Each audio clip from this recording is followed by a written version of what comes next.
So yeah, welcome to Short Story Long with Serena Thiel. Shay Serena. Yeah, welcome to my home. This is so fun. I am here with Candyce August, Yay. who just recently made her second Kill Tony appearance. And yeah, how have things been going since then? It's been going great. Like I said, we had a brief conversation before recording, but like it's been an overwhelmingly positive response, and I expected a negative backlash. Yeah. So I made some might say inflammatory comments. And so I just really expected I don't know. I didn't expect the overwhelmingly positive, and supportive commentary that I've been getting. I mean, literally from all over the world. That's awesome. Yeah. Somebody from Australia was like, "Oh, we salute you from Australia and Iceland," and I didn't even know that show had that kind of reach. Yeah. Yeah, it's crazy popular. So yeah. So you mentioned like you had said something to Tony about like not having Black women on the show. Are the messages that you're getting from like other Black female comics or? I've gotten a couple. Okay, cool. I will say this, the messages that I've gotten in support of that comment have not only been from Black comics. Cool. It's been white comics that are like, yeah, you're absolutely right. Yeah. And they, there'll be messages where they're trying to remember the last time they saw a Black woman on the show. Sure. They're like, I think Punky Johnson was on there X amount of years ago. Yeah. And, so yeah, I mean, people... It's not really whether you agree or not, because it's a fact. It's a fact, yeah. It's whether you've noticed Totally, or not, whether yeah. you care or not, right? Well, it's from my experiences of like being up in like Shakespeare's and stuff, like it's or like being among the people like hoping to get pulled from the bucket. I know there's no other Black women that come to mind that are up there. And so like I guess it includes like there aren't any Black female panelists. Is that also true? Yeah. So when I say there's no Black female comics on the show, I don't mean just bucket pulls, Sure, right? Because that's random. Right. It's random, right? So whoever gets pulled out of the bucket gets pulled out of the bucket. But I'm talking about the people that are chosen to be on the show, right? Yeah. So if you think about it, there's never been a Black female musician on the show. Sure. There's been maybe twice or three times that I've seen in the history of the show that there's been a Black panelist. Right. There's no Black female golden ticket winners, no Black female regulars. There's no Black females working on the crew of the show backstage, right? It's just a noticeably absent demographic. Totally. And I don't know that that's done on purpose. Right. I don't believe it's malicious. Yeah. I was just pointing out the absence. Yeah. Is there a large contingent of Black female comics in Austin? No, but keep in mind the show historically, it just got to Austin like 2 years ago. Sure, that's true. It was in LA before first, that, So I think in Austin you have maybe an excuse, right? Because there's not that many Black people in general. True.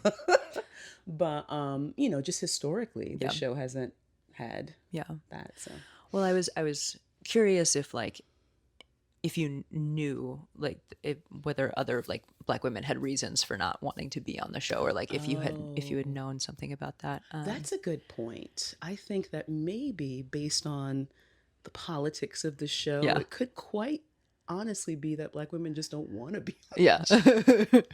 Could be that. It could be that. But the other two, there's only two other Black comics that I can think of that are here in Austin, Black female comics. It's me, Jamisha, and Genevieve. Yeah. They've both been on the show. Sure. So, you bring up an interesting point, and I did think about that too. It's just that maybe he is asking Black female comics to come and be panelists, and they're like, I don't want anything to do with that. Yeah. I would be curious like what people's reasons were, or if they just hadn't made those invitations. And that's something that we won't know, right? Right. We don't know if the invitations just aren't going out. Yeah. Or if the invitations are going out and they aren't being accepted. Yeah. But I will say this, it seems like the show makes a concerted effort at male racial diversity, right? Totally. Yeah. So you have a Black male comic, you have a Black Asian comic, you have Eshon that's on there quite often. So that's a male Indian comic, Okay. right? So there's diversity within the male comics, but it's just like within the female comics, I don't see the effort for that. Yeah. Yeah. So totally. Huh. And it's something that I would notice because it's my demographic that's absent, right?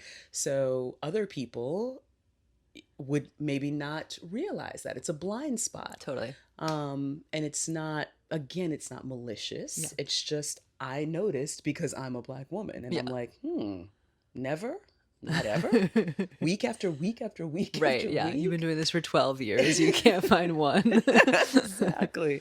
After, and because when I moved here, I binge watched the show. Okay. As I assume all people do when they come here, so they could be like prepared to go and kill Tony. Sure. And I can remember, as far as people he invites on the show, right? Again, bucket pulls, they technically have no control over. Right. Back when they were in LA, there was this lady with a big afro. It was like Aphrodite or something. She was on a couple times. I do remember Tiffany Haddish was on the panel when they were in LA. Fun. And then Punky Johnson was on the panel, I think, since they've been here in Austin. But other than that, I mean, and this is a 12-year span. Right, yeah. So. Well, and especially in LA, like, because there's so much, like, Hollywood industry there, you would think that they would be able to use that enormous well of like comedic talent to be able to pull. That's exactly. But I've seen the Reddits, so their fan base is probably not necessarily welcoming. Sure. To Black female comics. Yeah. Right. Yeah. So. Well, do you know what kind of treatment Jamisha and Genevieve have got when they went on the show? If they, I do remember their Genevieve's interview, and it goes, went pretty much the same as everybody else's. He said, because he'll tell you if you did well or if you did bad, and they of course are very funny, so they did well. Yeah. And then it was just kind of regular interview questions. Cool. I don't remember them being treated poorly in any way. Not any worse than anybody else is treated. Right, yeah. And I do remember that Jamisha was actually invited to battle Hans for regularship. Oh. Back when they were doing that. Cool. It doesn't seem like they've been doing that anymore, right? Like, remember they used to let people battle Hans for regularship? That's very funny. Yeah. I have never seen an episode of Kill Tony. I've never seen a full episode of Kill Tony. And you're on ladies and gentlemen, she's on the Netflix special of Kill Tony. I was just a bucket pull. I was like, you know what? I'll give it a shot. I'm here. It's actually, Dedrick Flynn. Mm-hmm. He was the one who talked me into signing up because when I first got here, I was like, I'm not really like interested in that kind of exposure. And he was like, you should just give it a shot. Like, like if you get on there, it's just a cool thing to get to do, like most people, and then the second time I tried to sign up, I was pulled for the Netflix episode. That is incredible. Yeah, so it was so good. And I have never seen like a full episode of the show. If my friends are on, I'll watch their clips. But and then when they invited me back, I was like, well, I don't want to start studying the show now because I feel like I will get in my head about like trying to. You'll try to mold to the show's format, instead of just being you. Right. And I was like, whatever I did before worked great, so I'm just going to try to do that again. Yeah. And like that includes just like not obsessing about this format. So it's been like deliberate now to like not watch the show. And so I'm really not well versed in the Kill Tony lore. Oh, okay. And I have to say I wasn't either. But when I came here, since my aim was to get on the show, since I've seen people literally skyrocket to fame overnight. I'm like, well, if I'm here in Austin, I have to give it a chance. I have to at least do it, you know? So I was just watching just to kind of see what I was in for. So I moved here in December, and I actually got on the show on January 6th of all days. Oh, no.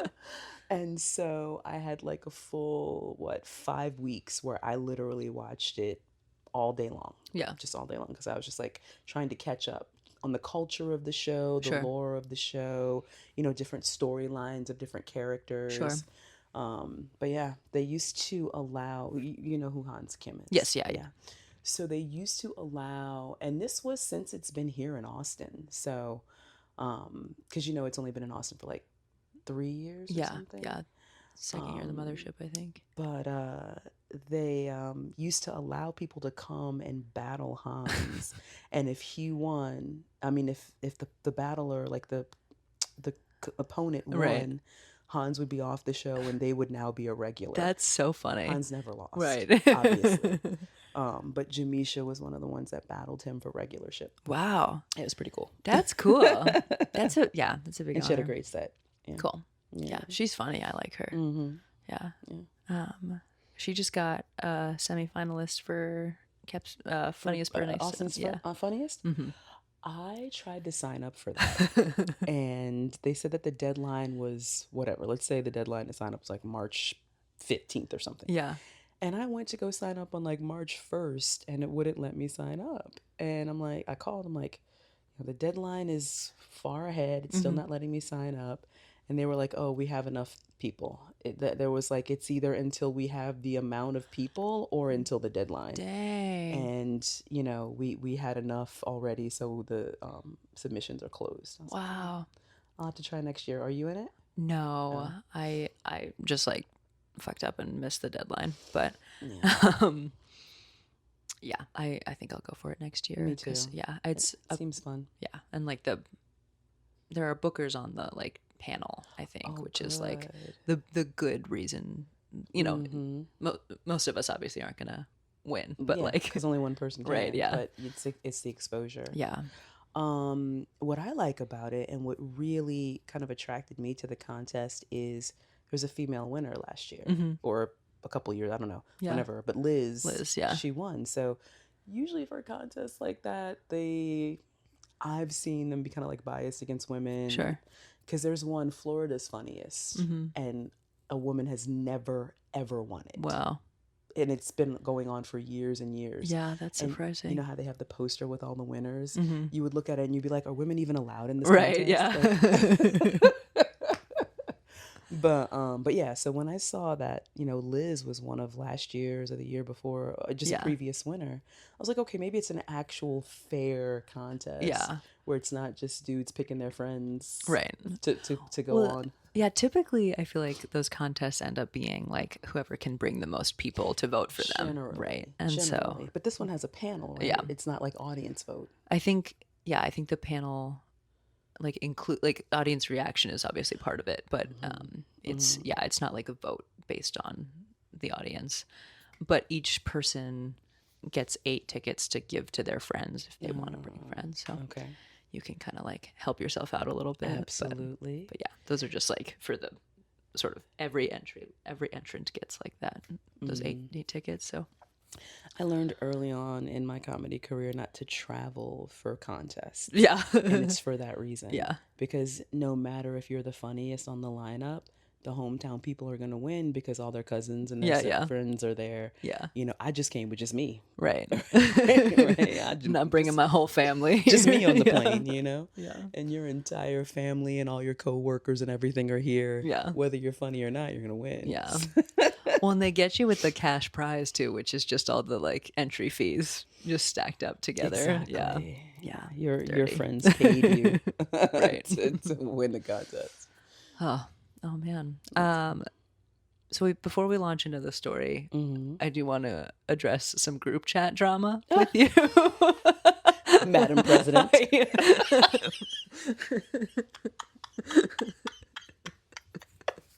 Oh my God. I was like, you did the opposite of usurping my throne. You like thrust a crown upon me that I do not want. I, against my will, have been elected group chat president, which is the nerdiest thing I could possibly. It's the nerdiest title I could possibly have. I mean, you deserve it. Okay, let's talk to the people. So we have this group chat, okay, and it's a group chat of comics, and it's meant to be like, so we can keep each other abreast of all things comedy, right? What's going on tonight? Who's got spots? Exactly, that type of thing, right? So every time I put put a question in this group. What's the deal tonight? What's the move? Serena not only is the only one who answers, okay, she has this fucking like beautifully composed. She puts like links and flyers. And I've got like, oh, you want to go to talk to this person, she has but contact information like every single time. But don't talk to them about Kill Tony because they don't like that much. But talk to them instead about this thing that you're doing because I think that she'll really like that. Like it's that level. She has all of this information.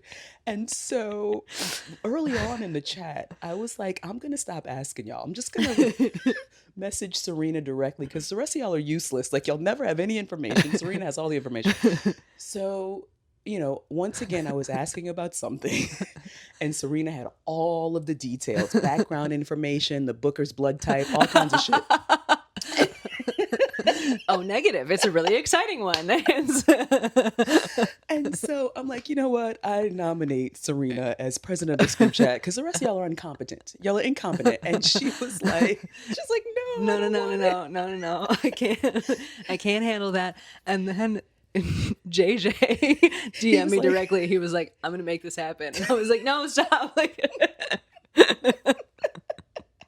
No, it has to be you. No, everyone else is completely useless. Like, you're the only one who has any information. They don't even answer the questions about where are they going to be. Like, what are you specifically doing? Oh, I'm at Vulcan. Okay, what time? What show? Do you want us to come support you? Like, if we're out anyway, we could all stop by. Exactly. We can have a great time. Anyway. Yeah. Yeah, I was laughing when that happened. It's so good. Can't believe I'm president of a group chat. Yeah, all right. Well, are you ready to tell me a story? Yeah, let's tell a story. And also a comedy-related one. Cool. It is based on something that we just said about bringer shows, right? Oh, yeah, okay. So I was at Magoobies. Okay. Magoobies is not a real place. It is a comedy club Magoobies? in Maryland outside of Baltimore that seats like 250, 300 people. It's a big spot. It sounds like a fictional version of McDonald's in like a parody film. I'll take a large Magoobies fries, please, with the combo. Okay, so 20 seater. No, 250. Oh, 250. I'm sorry. Yeah, to 300. It's a huge club. Okay. It was the one that I referenced. You didn't watch the show, but Mark Norman. I mentioned that I was from New Orleans, and Mark Norman goes, "I'm from New Orleans too," and I'm like, "I know." I performed with you several times, and you never remember. Yeah.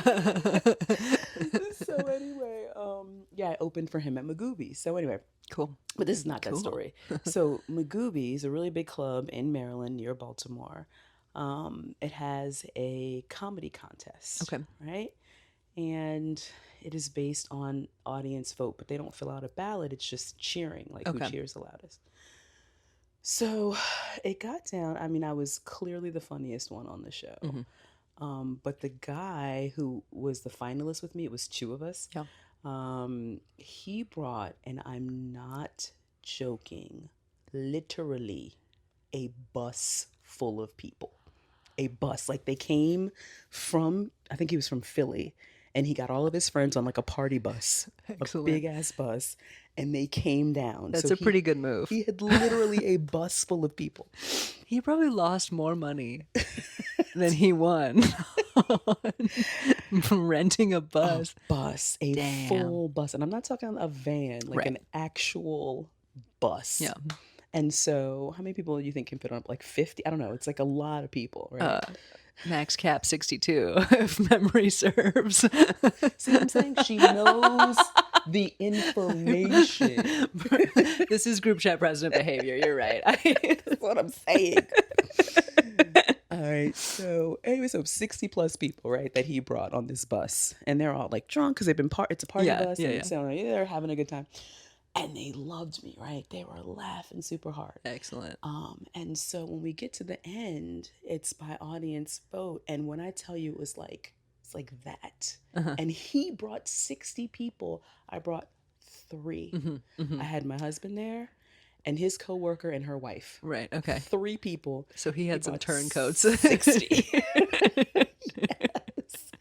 And it was, when they were doing the cheering, it was barely different, which means also his bus liked me. Right, yeah. And he had some friends who didn't understand the assignment. Or I was just that charming. Right. Of course, yes. So I remember it vividly. This was years ago. The host was Josh Kuderna. Shout out to Josh Kuderna. He just recently had a beautiful little baby girl. Yay. He was hosting, and he said, and I quote, "Hey, dude, next time you're going to have to bring 2 buses."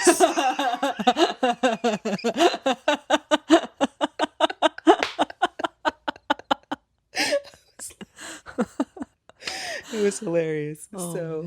I feel like he felt obligated to give it to the other guy because he brought 60 people. He had made the club so much money.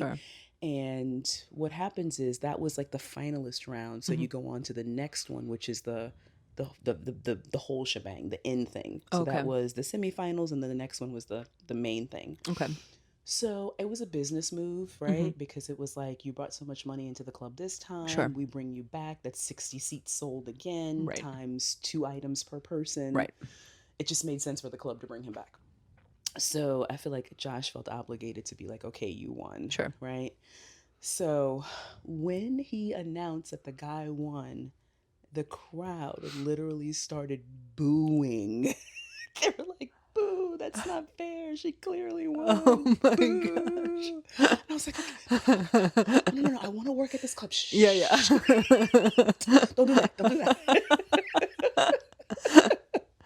And so what happened was, so anyway, I took my L. I knew I did great, so I really couldn't say anything else. So I'm over talking to my husband, and he's upset. He was like, I'm the one who started the booing. I'm like, I'm sure it was you. I'm sure.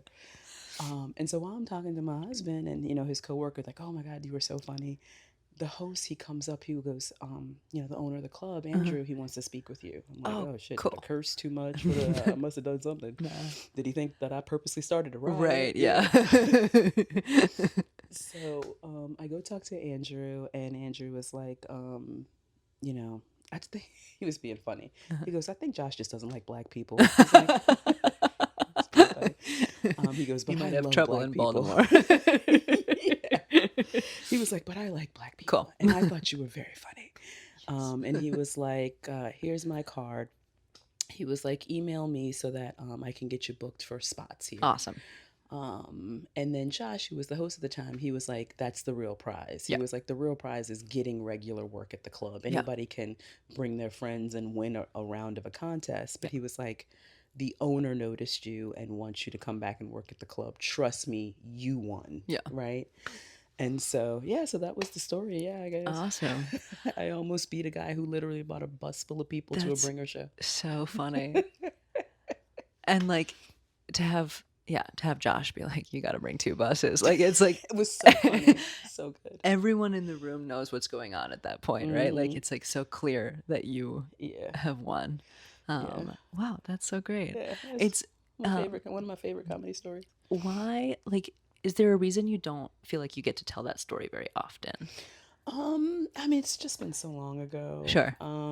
There are many other comedy things that have happened since then, but that's one of my favorite comedy stories. Yeah. Yeah. So, and I feel like bragging when I talk about it, right? Totally. So I wouldn't necessarily bring it up unless I was asked to offer up a comedy story. Yeah.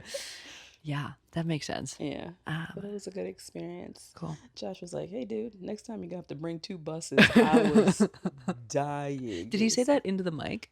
Into the mic. Excellent. On the microphone. On the stage. What did the crowd do? They were laughing. They knew it. They knew it. So it's Josh in the middle. It's me over here, the other guy over there. At the end of a contest when they're doing the who's getting the most, you're both up there. Yeah. So he was like, kind of over his shoulder. "I think you're going to have to bring 2 buses." It's very funny.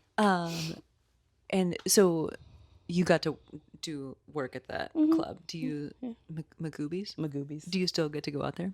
Well, I no longer live out there. Right, okay. So, but yeah, I worked there several more times after that particular contest. And that's when I got booked to open for Mark Norman. Right. Was after that. That's so cool. It was a really good lineup because Mark Norman was headlining and Stavros, Stavros, he was the feature. Cool. I hosted a full weekend. That's why I was like, come on, Mark. This wasn't one show, dude. Right. It was a full weekend. It's like 5 shows. Sure. Gotta remember me. Yeah. And then I also hosted for, who else did I host for over there? This hypnotist guy, which was cool. Okay. And I can't even remember, but I worked there pretty regularly. When I lived out there in that area. Yeah. So it was a good ending. Yeah. Nice. And are you still in contact with Josh at all? Like, are you guys? Yeah, on Facebook and Instagram and stuff like that. That's how I know he recently had a baby and got married a couple of years ago. Cool. Yeah. Is he still doing comedy? Mm-hmm. Nice. He is. Yeah, he is. Cool. So. What about the other guy? I don't know, but I will say this. This is another really great part of the story. As you can imagine, someone who has that kind of support that can bring like 60 people to a show, they can put on their own shows and capitalize, right? Because they have a following or at least family and friends that will pay to come and see them. So he messaged me after the show, at the club, there was a bunch of fanfare and he was talking to his 60 friends, right? Yeah. But maybe a couple days later, he messaged me and he was like, don't think that I don't know that you're more talented than me and that you really won, right? He says, I know that you really won. That's awesome. He was like, I want you to come out and headline my show or feature. I can't remember, but he was like, I want you to come out and do my show in Philly. He's like, cool. This is how much I'll pay you. I recognize how talented you are. Don't think I was fooled by that. Please come do my show. Plus, I got 60 of your fans right here. They're probably asking, like, book that black chick. Where's Kandyce? That's real grace. That's incredible. Yeah, he was awesome. Stand-up guy. And he booked me for maybe a couple of more shows. So this was back when I was very, very new to comedy. Okay. And I had just only my same 10 minutes that I would do again and again. Sure. So he would have kept booking me if I had more material. Sure. Because it was the same friends each time. So I couldn't do the same set every time. Right. So he was just like, when you get more stuff, call me and let me know. I would love to bring you back. They all love you. Yeah. But yeah, it was like, I was like maybe a year and a half in or something. Oh, okay. Wow. Super brand new and I had just only my 10 minutes. Sure. And I wasn't doing any crowd work. Right. Yeah. Like I had, so. Yeah. But he was like, yeah, when you get more stuff, call me and I'll get you back out. And I just never followed up because by that time, when I had more time and I was more experienced, I was getting booked like everywhere, so it wasn't like I had to be, oh, hey, can you book me? Like I had a bunch of other, opportunities and stuff at that point. Cool. I feel like, nobody is bad in this story. That's great. It's a very wholesome comedy competition story, which you don't hear very often. Usually some cutthroat shit. Yeah. No, he was very gracious and he booked me. I got work from him after that. That's so cool. All of his friends and stuff, they were so like happy to see, oh, Kandyce is back. They really enjoyed it. Yeah. Like I said, Josh was really good about it. The owner of the club, like it turned out well for me in all aspects. That's awesome. Yeah. And how long have you been doing comedy now? Going on 12 years. Okay, wow. Yeah. So just a little bit ago. In the beginning of next year, it'll be 12 years. Wow, that's so cool.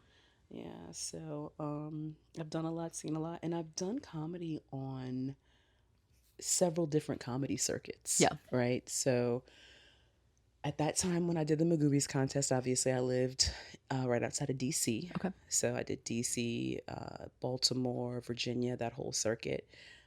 Shortly after that, I moved to New Jersey. So I did the New York and New Jersey scene. Okay. Sometimes Philly here and there. And then I moved from New Jersey to Tampa. Oh, yeah. And so I did Tampa, St. Pete, Clearwater, Orlando, that whole thing. I did Miami a couple of times, but that was 4 hours away. But, but I've done comedy on several different scenes. Cool. So, yeah. How have you found like the Austin scene? So they asked me about this last night on the other podcast, and I will say this. On the other scenes, I feel like there were a lot more seasoned comics, like people who had been doing it for a while. Here in Austin, it's mostly brand new comics, I feel like. Sure. Like on any scene, there's always the freshman class, right? There's always new people coming in, but I don't feel like it's mostly new people. Sure. On other scenes. Here, I don't even think it's 50-50. I feel like it's like 80-20. Interesting. I feel like it's mostly new people. What do you think? Well, so I'm like a fairly new comic. So I think sort of compared to me, almost everybody I know has way more experience. But that it does seem like there are a lot of people who are new and new here. So like there aren't as many like people who are just like well established, like or like well established even in the state. So like it's not as common to see people who are like traveling to Houston, Dallas, San Antonio. And so yeah, that has been surprising to me that but yeah, I mean like I'm sort of a you're part of the problem. No, I mean like yeah, like it's there are a lot of people who are like coming here to start comedy.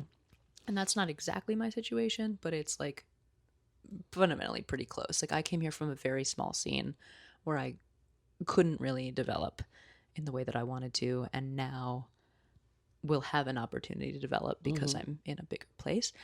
And you're so funny already. Thank you.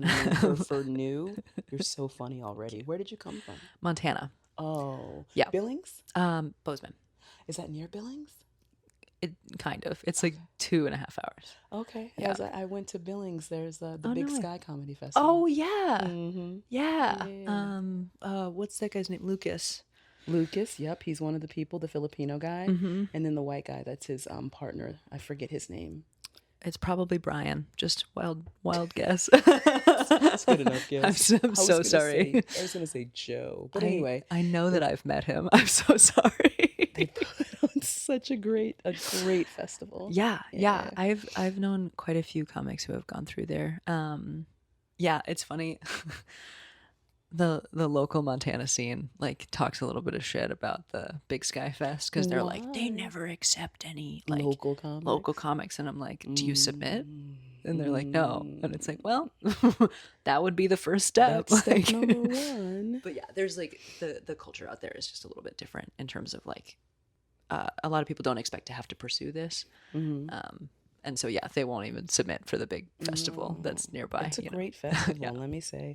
And when I was on it, it was, like some of the best comics from across the country. As some people were from LA, and they put you up in hotels. So my roommate was from the Atlanta scene. Shout out Holly. Just Chicago, just everywhere, the best and brightest. It was really, really talented comics that were in that. I felt very blessed to be chosen to be among them. I was like, wow, that's so cool. This is the upper echelon of people. I feel humbled to be here. That's awesome. Had you submitted or were you invited? I submitted. Oh, cool. Yeah. Okay. I've done over 36 comedy festivals. Wow. Yeah, probably like 34 or something like that. Okay. Maybe more. Wow. Yeah.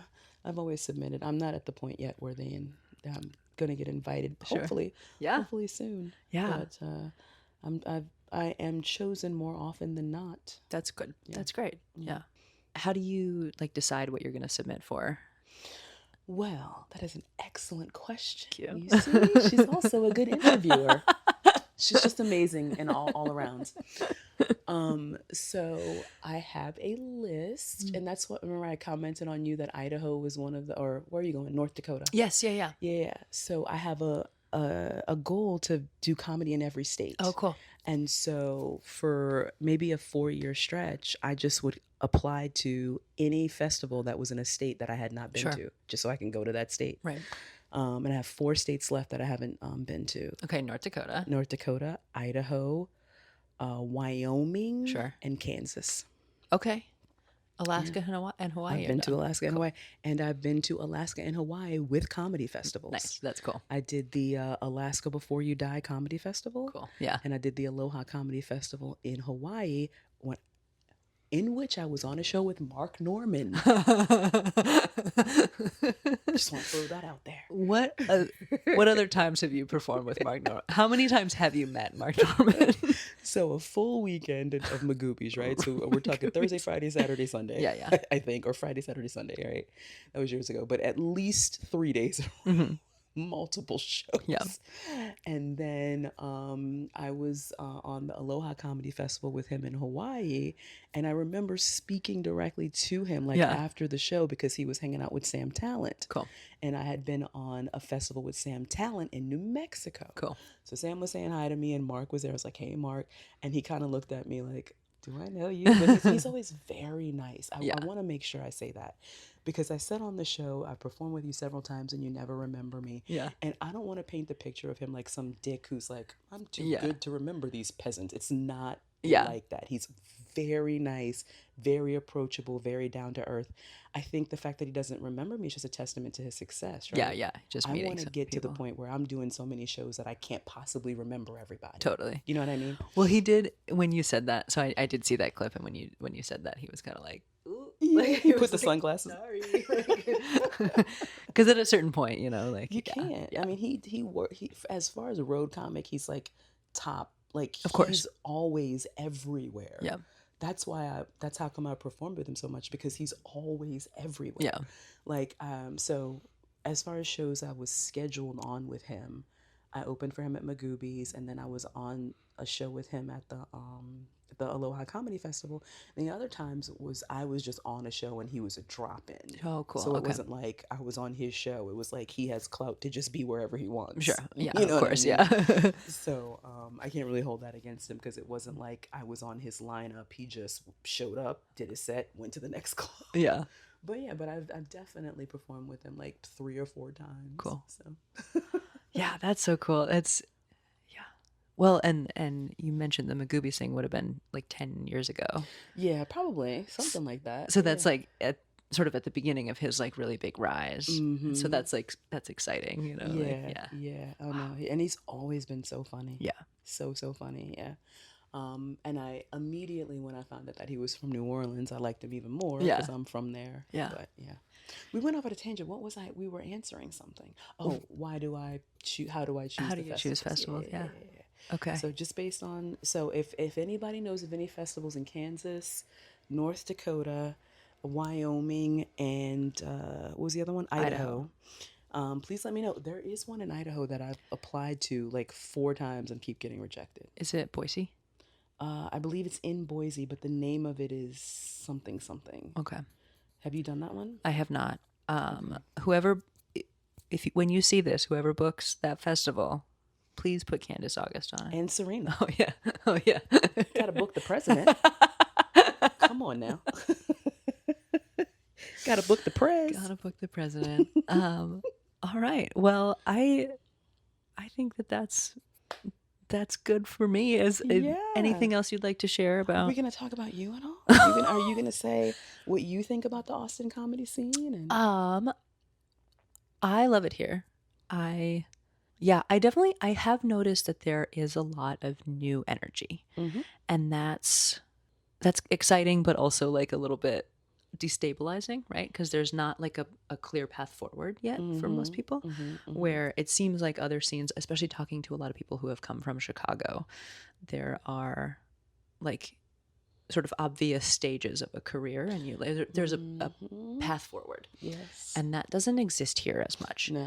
And that is... There are people that have gone from doing comedy, this is their second time on stage when they were on Kill Tony, and now they're a golden ticket winner, or, right? Whatever. So. Well, and sometimes that works out, and they end up developing material, and sometimes they're just like still kind of like floundering a little bit.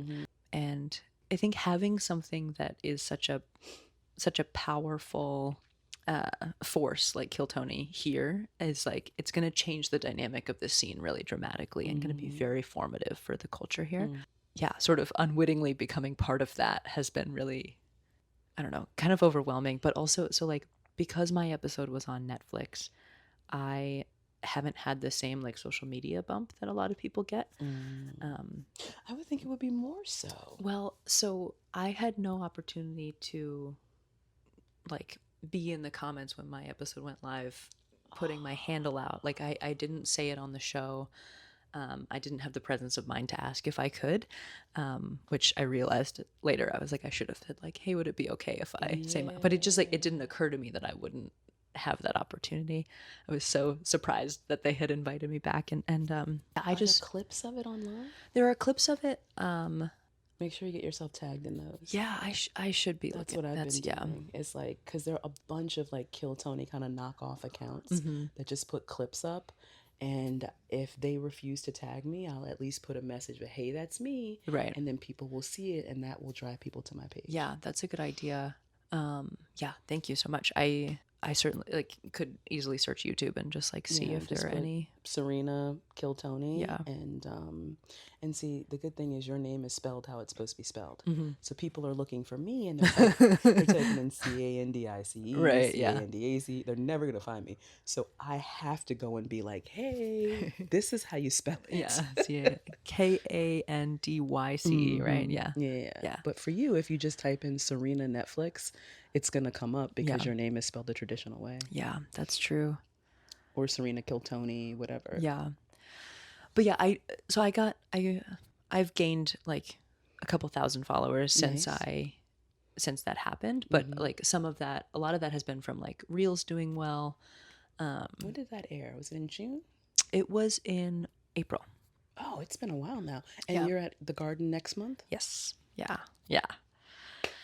This is so exciting. Yeah. I'm really excited. So incredible. I know. And it's going to be fucking packed. It's crazy. Right? That's so good. Yeah. It was funny. I talked about this on another show, but my dad like doesn't understand what Kill Tony is at all. Like most people's parents don't. Right. Honestly. Yeah. He's so supportive. He's not excited about the politics of the show. Like he doesn't like Tony Hinchcliffe. The only time he's ever heard of Tony Hinchcliffe is like the Puerto Trump Rico. Stuff. Yeah. And it does not like that there's video of me shaking hands with Joe Rogan. Like he is like not into that.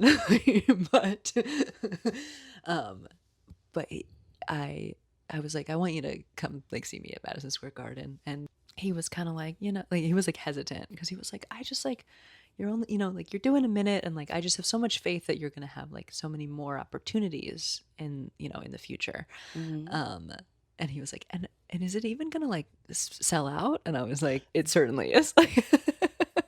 Sir. Stu? It's 1,000% going to sell out. This is Tony Hinchcliffe at Madison Square Garden. They've already done it before, and it sold out the first time. Yeah. And I told him all that, and I was also like, you can't just rent Madison Square Garden. Like they won't even give it to you if you're not going to sell the tickets. Right. Like they don't have like empty seats there. That would be a crazy happenstance. Can you imagine? You go to do a show in Madison Garden and it's like halfway filled. That would be miserable. That's still 10,000 people. But excellent point. Still 10,000 people. I'm like, half of Madison Square Garden. I'm way too good for that. Fucking 10,000 people. It's still 10,000 people. Yeah. So, but that also means 10,000 empty seats, right? That just would be. Yeah. Well, seeing it halfway full would just be like devastating, right? But obviously, I'm not going to be in that situation. But yeah, I think I don't know. I think it's going to be fun. I think that I hope that they're gonna give me like a nice warm intro and. Yeah, of course they will. Anybody who's been invited back, they treat better than just a regular bucket pull. Yeah. Because the regular bucket pulls, I feel like their whole mission is to just beat up on them, right? Roast them to hell and stuff like that. But anyone who's been invited to the show, for instance, like, ticket winners like Fiona Cawley, or you've been invited back, it's a different vibe. It's a warmer, they receive you better. Yeah, I think so. So yeah, I'm excited. That's so good. That's incredible for somebody who wasn't even going to sign up for the show. I know. And look what you got. I know. Fucking MSG. Yeah. I owe Daddy so much. Dedrick, not. I have to really enunciate that right now. Dedrick. But yeah, he was like, you should just go for it, just see. And he hasn't even been on, has he? No, not yet. Yeah. He'll get there though. He's so funny. He's incredibly talented. He's a force. Yeah. Definitely one of the funniest on the scene here. Yeah. Austin's lucky to have him. What was I going to say? So maybe you could tell the people, because we're kind of all like, when's there this whole big thing about Kill Tony on Netflix, but there's only been one episode. When's the next one gonna be? So we're filming it on August 16th. Oh, so the MSG is the next one that's going to be on Netflix. Yeah, Oh, to my okay. knowledge. Okay. And I believe that they have a contract for 3. I don't know what their plan is for that. So yeah, I don't know. So maybe they're only going to put the arena shows on, because the one that you were on obviously was at Mothership, but right. Maybe the other 2 they're going to just do like the arena shows. Yeah, because they did the like big Nashville arena, and that was just a regular YouTube episode. I saw that. So I don't know what the plan is. Because everybody's waiting. They're like, when are we going to get another Netflix? Yeah. So if you're filming on the 16th of August, yes, we'll probably get that towards the end of August, maybe the 1st of September. Yeah, somewhere in that zone. Okay. Yeah, the last time it was just a week turnaround. It was like 7 days later they released it. Oh, maybe it's a faster turnaround when Netflix is involved. When they have all that editing power. Yeah. Because they got just more money and more staff behind it. Yeah. Because a regular show takes about 2 weeks to come out. Yeah. So, okay, good. So we can expect to maybe see your new episode on Netflix, possibly towards the mid-August, ladies and gentlemen. Yeah. I'm looking forward to it. Yeah. Have you decided what minute you're going to do? You don't have to say it, but do you know? Yes, I have one really strong contender, and then Is it the one I love? Is it my favorite joke about the lawyer? Oh, no. I love that joke. I love it. Thank you so much. I have been doing that joke for a long time. That's I wrote that joke years ago. Oh, so you changed it to Narbar when you came here? Yes, yeah. I always every time I go somewhere, I'll be like, hey, what's like kind of a seedy bar with a bad reputation, and then I'll say that. No, I'm not planning to do that one. I have like a minute bit that I have been working on since like May that I really love, but I also am developing like a backup joke just in case something happens and like, just in case something changes and I don't want to do that first joke anymore. You know what I think? I think when you do the arena shows, you may have the advantage of being in the room to hear what happens before you. Right. Because, for a regular Kill Tony pull, you're literally across the street and the first time you come in is for your minute. Yeah. You don't know what jokes have been made before you, that type of thing. So, if you do have a minute and a backup minute, the good news is that you can kind of sense what's the energy, what topics have they, because you'll be able, I'm assuming, you'll be there and able to see the things that go on before you. Right. Yeah, I think so. Yeah, I'm going to try to spend as much time there as possible because, I'll get to be backstage with whoever is going to be there, and that'll be crazy and exciting. So that is so incredible. Yeah. Well, congratulations. And I know you're going to do well. Thank you. Yeah. Yeah, I'm really excited. It's so crazy. It's been like in front of me for so long. And I keep just being like, yeah, and then like the next day I'll get up and I'll like eat breakfast and and then eventually I'll be back home in Austin, remembering that there is like life after this as well. And I just like still have to be present in like maintaining my own life, because I was like, this is such a big event. It's the only thing I can focus on for so long. And now I'm like, oh yeah, like my life will go on no matter what. I see you putting in the work. Like you're always out, you know all the open mics and all the spots, you know what I mean? So you're like educated on where you can go up and get time. Yeah. Like it's wonderful to see somebody who's new and respects, like, this is an amazing opportunity. You're not like taking it for granted. Yeah, thank you. There are people who put their name in the bucket, and going up at Madison Square Garden or going up at HEB is the first time they've ever been on stage. They're not taking it seriously at all. Yeah. And you are you're putting in the work. You're taking it very seriously. You and I had a conversation. You said, I feel like I'm representing my gender. I don't want to go up there and be the unfunny chick, right? Yeah, and absolutely. Just the fact that you're amazing. Thank you. That's all I have to say. Thank you. That's all I have to say. Thank you. I really appreciate it. 100%.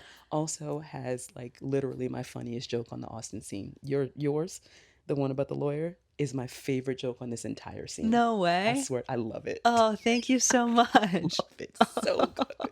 It's so fucking good. And I love, as maybe you can tell, my politics are very pro-woman. So why? It's been one for what several is it about decades. Women? But you know, just jokes like that are right up my alley. Yeah. I love that type of stuff. And Yeah. I was just like, when I first heard it, it's like, yes, so you. good. Do you know who? Are you friends with Amy Shanker? No. Oh, I feel like you would love if you ever get a chance to see Amy Shanker perform. She's so funny, and she does this bit about how we shouldn't call it a rapist because that sounds like a professional. Like we should call them rapers. Don't make it sound classy. Rapist. So funny. Fantastic. And she's like always wearing like a cheetah print dress, and she's like, just Like a character. she's incredible. I'm gonna go look her up. She was a public school teacher in Chicago for like 20 years, and so she's just like, you cannot shake this woman. She's you would really like it. Have you heard Ari's rape joke? Ari Matti. So I can't tell it as good as he can tell it. Obviously, it's his joke, and he delivers it beautifully. But he was talking about date rape, and he was like, why do you have to say date rape as if that makes it better? Right. Like, why you're putting a qualifier on there to make it sound less He was like you're gonna be in court and be like, hey, I took her to Cheesecake Factory first. Some shit like that. I was dying. I was like, that's probably what those fucking idiots really think. Yeah. Got some cheesecake to soften the blow. Date raper still. I took her out. We went to the movies. Come on, Your Honor. We watched Spider-Man 3, all right? God, I'm a gentleman. But anyway. Yeah, that's so funny. So, but yeah.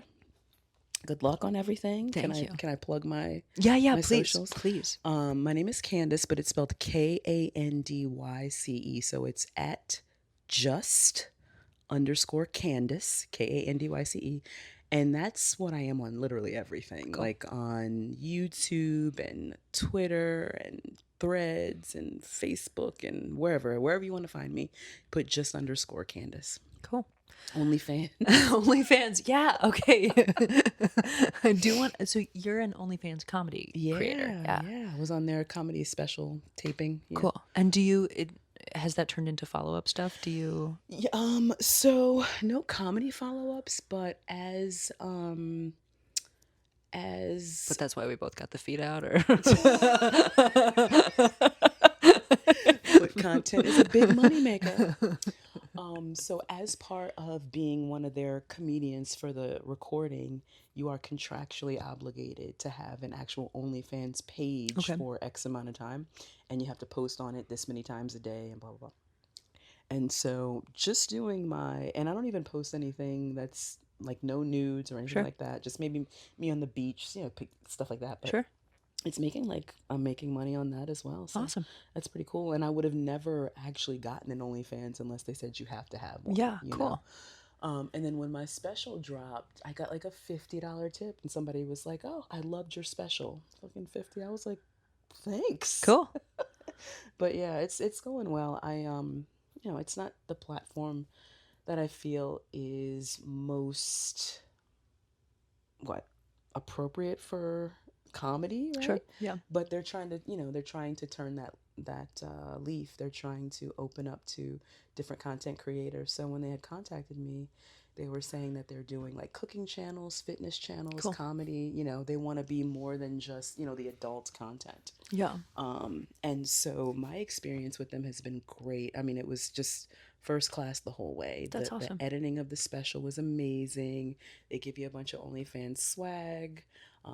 They took some pictures, and they'll email me to approve which pictures do you want to use, which ones do you want. It's like, I feel like this is how it's going to be when we get to like Hollywood or do our own sitcom or whatever. It's like first class treatment. Like, that's awesome. Can you approve these pictures, and do you like this editing? What would you like us to change? It was a very amazing experience. So anyone, if you are approached to do the OnlyFans taping, 100% I would say you should do it. Cool. It's a great experience. That's awesome. Yeah, I'm glad that they give you a lot of like say and control, because I think that, especially because they're like associated with like porn, like there's so much reputation in that industry for not giving performers control over it. Like, so it's like they would have so much to like rest on if they were just like, yeah, this is how we do it, you know, and like instead to choose to be like, no, we're treating you like a fully autonomous person. Yes. That's so cool. Yeah. I'm really happy to hear that. I loved it, and I didn't know what to expect. But the special is like super high quality, how they edited it, how it was produced. I'm very happy with that. I'm very happy with their communications. They even assign a consultant to you that can help you like make more money. There's like, here are the times you should post, or the things that they'll talk to you and be like, well, what are you comfortable posting? Sure. If you want to get butt naked, you don't need us. if you're not comfortable posting that type of content, here's ways that you can still make money on the platform. Cool. And they check in with me like every month or so about my progress and what I could do to make more money. It's just been an excellent experience. Cool. That's so cool. Yeah. Shout out to OnlyFans. Absolutely. All right. Cool. Well, I feel like that's a good place to wrap up. Yeah. Again, just Kandyce, JUST_KANDYCE. That is it. On everything, including OnlyFans, if you're so inclined, which you should be. I am Serena Thiel. I am at shutupserena, SHUT.UP.SERENA. On most platforms. Mine are a little bit more scattered. And this has been Short Story Long. Thanks for listening. Thanks for your time. We'll see you later. Yeah.